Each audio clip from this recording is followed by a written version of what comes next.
Elite Facts presents 10 Unsolved Hip-Hop Murders. 10. Stretch, Randy Walker, died on November 30th, 1995 at the age of 27. During the night of November 30th, 1995, Randy Walker was on his way home from dropping off his brothers in Queens Village when he was confronted by two men. Reportedly, these two men had pulled up in a black car at 112th Avenue and 209th Street in Queens Village, not long after 12:30 a.m., and they opened fire on Walker. In an attempt to flee the gunman, Walker hopped in his minivan and a car chase ensued, which unfortunately ended after he hit a tree and flipped the vehicle, after having been shot 4 times in the back. In a strange turn of events, his murder came exactly a year, almost to the hour, after he had escaped injury during a shooting at a recording studio on November 30th, 1994, which involved his friend Tupac Shakur. Although the murder is still unsolved, it's believed to be connected to the Quad Studio shooting, with no one ever being convicted for his killing. 9. Mac Dre, Andre Hicks, died on November 1st, 2004 at the age of 34.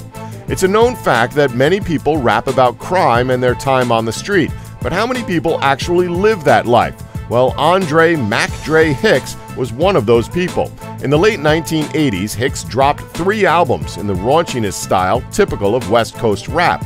After those albums, he continued his rise to fame, even though during this time he served a 5-year prison sentence. He never stopped recording. He recorded 2 albums over the phone from jail, and eventually went on to start his own label titled Feuds Entertainment.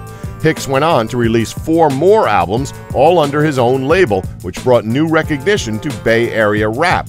However, that resurgence was short-lived, as Hicks was shot to death while leaving a performance in Kansas City. Rumors spread and fingers were pointed at local rapper Anthony Fat Tone Watkins. But rumors are all they were, since no evidence has ever surfaced, and authorities have never named a suspect. Shockingly, Watkins was also shot dead the following year. 8. Soulja Slim, James Tapp, died on November 26, 2003 at the age of 26.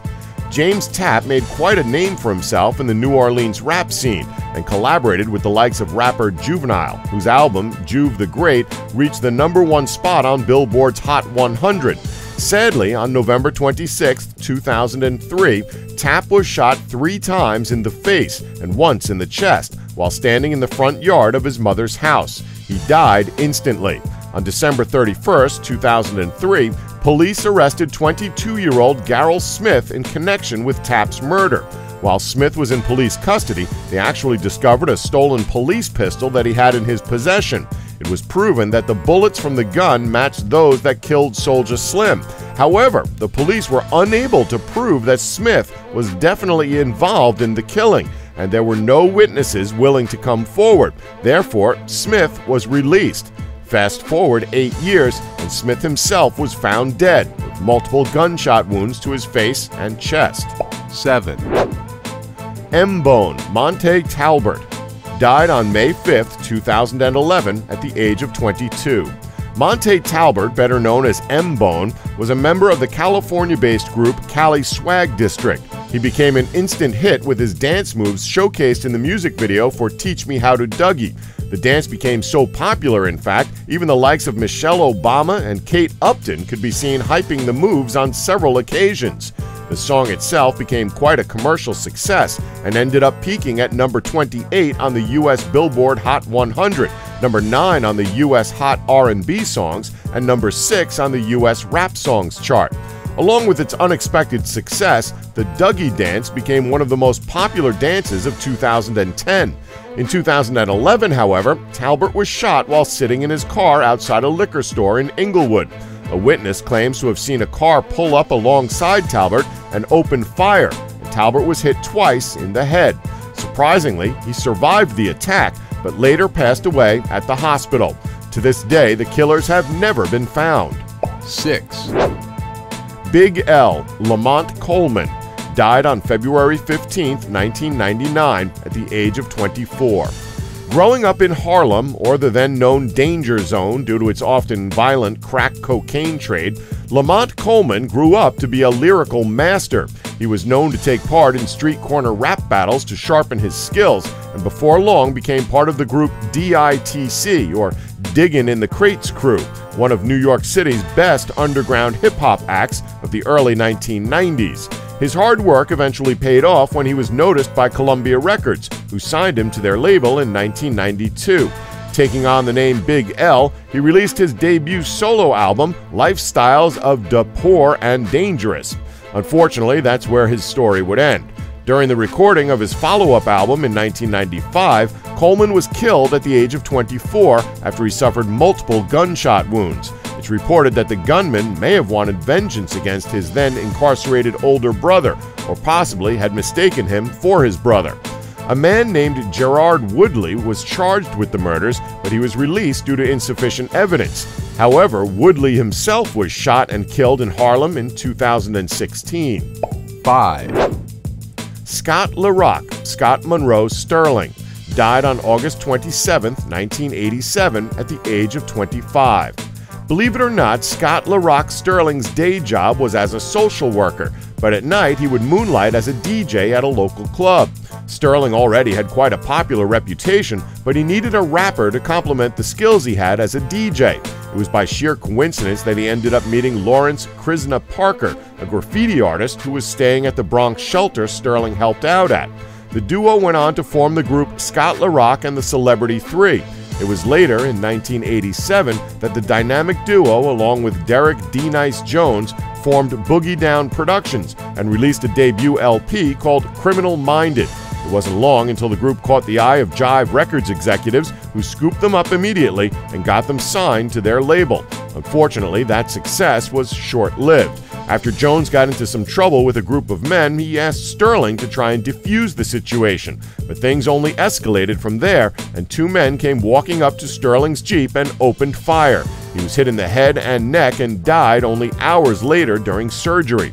The two men, Corey Bain and Kendall Newland, were arrested for the crime, but since the case had no witnesses willing to testify, they were both acquitted. 4. Yaki Gaddafi, Yafu Fula, died on November 10, 1996, at the age of 19. Fula is the youngest rapper on this list, dying at the age of 19.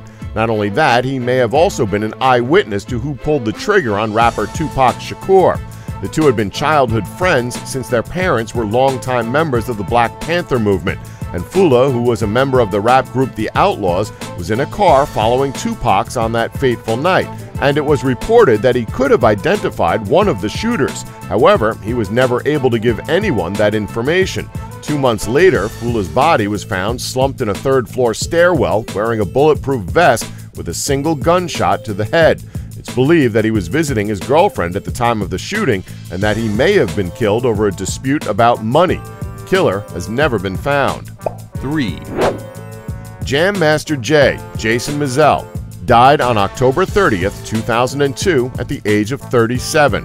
Mizell, of course better known as Jam Master Jay, was part of the pioneering rap group Run DMC, a group who are widely credited with helping bring hip-hop music into the consciousness of the mainstream music listeners, and may even be credited for the original crossover after their collaboration with the rock group Aerosmith, which created Walk This Way, a smash hit back in the 1980s that's still heard on radio and music TV stations to this day.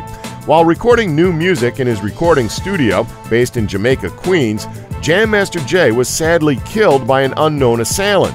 In 2003, Kenneth Supreme McGriff, who was a convicted drug dealer, was investigated for targeting Jam Master Jay. It's also believed that the death was in retaliation to him ignoring an industry blacklist of rapper 50 Cent after 50 wrote about McGriff's drug-dealing history. Further down the line, in 2007, Ronald Tanad Washington was named as an accomplice in Jam Master Jay's murder and was also said to have had a hand in the 1995 murder of Randy Stretch Walker. However, the actual killer has never been found. 2. Biggie Smalls, Notorious B.I.G., Chris Wallace, died on March 9, 1997 at the age of 24. Biggie is, without a doubt, one of the most influential hip-hop artists of the 1990s and sold millions upon millions of records. Wallace was born and raised in the Brooklyn area of New York City and went on to become a major figure in the East Coast hip-hop scene. During this time, he helped increase New York's visibility in the genre, since at the time, West Coast hip-hop was dominating the mainstream and taking over the music charts. Biggie's death came after he and his entourage left a music industry party being held at the Patterson Automotive Museum in Los Angeles. As they drove back to their hotel, they were stopped at a stoplight when a drive-by shooting occurred and Biggie was hit 4 times. There have been many that say the shooting was in retaliation to the so-called East Coast versus West Coast rap wars between the notorious B.I.G.'s Bad Boy Records and Marion Suge Knight's Death Row Records. To this day, Wallace's murder remains unsolved. 1. Tupac Shakur died on September 13, 1996 at the age of 25. As previously mentioned, Tupac was an offspring of members of the Black Panther movement, and he developed his skills in inner-city America, where he watched and learned from the urban life he experienced firsthand. Of course, in later years, Shakur rose to fame, but with that fame came frustration and an incident that spiraled into a feud with ex-friend Chris Notorious B.I.G. Wallace. This feud escalated as part of the East Coast and West Coast rap wars and eventually led to Shakur's untimely demise. It was September 7, 1996 in Las Vegas, Nevada, and Tupac had attended the Bruce Seldon-Mike Tyson boxing match with Marion Suge Knight and a large entourage in tow. Upon leaving the fight, one of Tupac's entourage got into some kind of an altercation with a rival gang member in the hotel's lobby. The whole thing was caught on the hotel's surveillance and showed Tupac and company beating on the man and then leaving the hotel. After leaving, Shakur got into Knight's BMW, and along with a large convoy, they left for another party at Club 662. Tupac was shot at approximately 11:15 p.m. after a white Cadillac pulled up next to their car and opened fire. Shakur was hit 4 times in the chest, pelvis, right hand, and thigh, and was rushed to the hospital where he was in a coma for 6 days before passing away on September 13th. Although his killers have never been found, some people believe Tupac actually survived and is still alive and well, living out his life elsewhere. Don't forget to like us and subscribe for more Elite Facts.